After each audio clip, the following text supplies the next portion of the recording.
Welcome to another Neverending Panel interview, and today we are at Author Services on Hollywood Boulevard, where we are going to be talking to the winners of the L. Ron Hubbard Writers of the Future Award. This is an event where various writers from around the world submit free of charge to find out if they actually have the ability to write, and then their work is evaluated, and they are also encouraged. We are sitting now with Richard Johnson from Melbourne, Australia. Love that accent. I wish I could do that. Can't do an Australian accent. My life depended upon it. Who has won not only the... It was the first prize for the third quarter of the competition, and I was also fortunate enough to walk away with the gold award last night. So, just so to explain how that works, they will have in 4 quarters various winners. So they'll have the winners of the each quarter of the year, and then they'll have one grand prize winner for the whole year, who basically walks away with the best story. If you wish to go ahead and read the story, it is in L. Ron Hubbard Presents Writers of the Future, available now both on Amazon and I believe in bookstores nearby. So, gotta ask a question. Why in the world do you want to be something as silly as a writer? Dude, I mean, come on. It's just something I've always done. It's never gone away. I mean, I have a day job as well. I'm a structural engineer, but I've written since I was a kid. And as with anything, practice it doesn't make perfect, but it gets you better.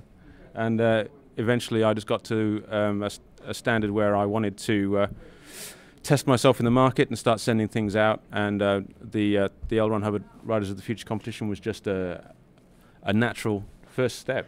So how do you go from Melbourne, Australia to sitting in Hollywood Boulevard right now? I have no idea.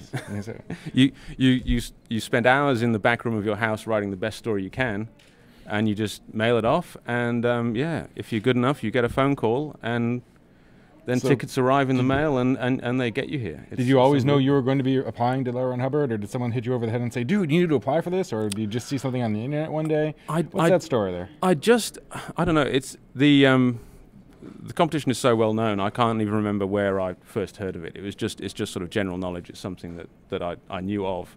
And it's only open for unpublished writers, so I always thought, well, I'm going to have to do this soon, because you can, if you get 3 professional sales, you make yourself ineligible. So, and I'd written a story which I thought was quite strong. So before sending it around the various magazines, I thought, well, I'll give it a go. It was. I was fortunate enough to win. It was actually my first entry into the competition. That's got to be great. Yeah, so that was quite satisfying. Well, it's either you've been doing it for 10 years, trying really hard, or the first one out. Either one of those just really gets you. Yeah. There are some guys who at our workshop this week who submitted 18 times before they finally won. So you've been here for a week, perfecting your craft, listening to other authors, learning how it goes. What was your favorite part of this week? Just sitting here, besides someone paying for you to be here for a week. Yeah, it was probably a workshop we had yesterday with Robert J. Sawyer, and he. Who? I'm joking, isn't it? Sorry, Robert, that was a joke. He said a lot of things that resonated with me, and I guess which fit the style that I like to write in. And he was just so passionate. He just got up there and he just tore the place up. And it was brilliant. And it was, I mean, you get enough inspiration just by being here, but then to have someone with that kind of energy just stand up there and just say, right, this is what you need to do. This is the way I need to do it. This is the way I did it.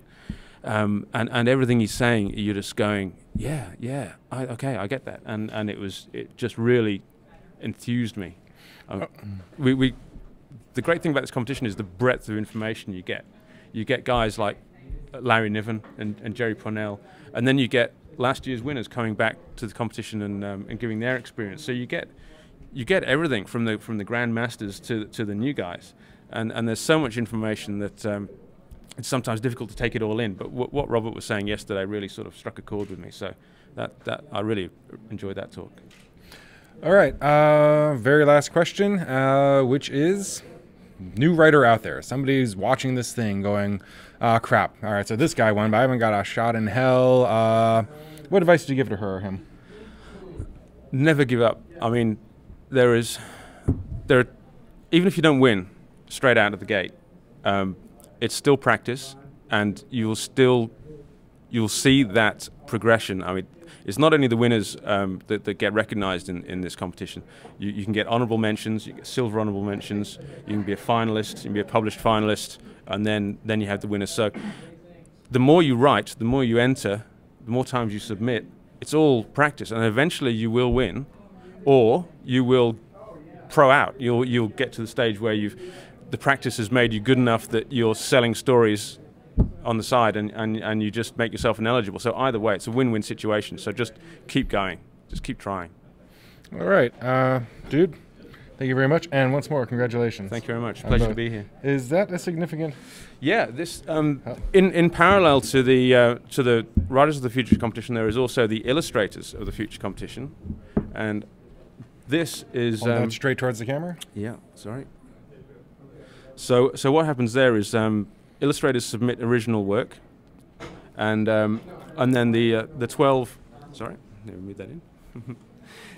The 12 best get asked to provide an illustration for the book. So they each get given a story. So why is this illustration important to you?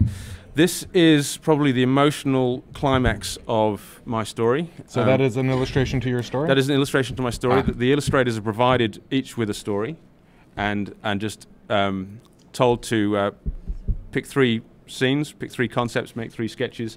The guys at the competition choose which one they like, and then that one goes on and they produce a full illustration, and you'll see this in the book at the end of my story. So, all right, and once more, that's the same for all of them. Thank you for being here. Thank you for sharing, and dude, congratulations again. Thank you very much. All right, get out.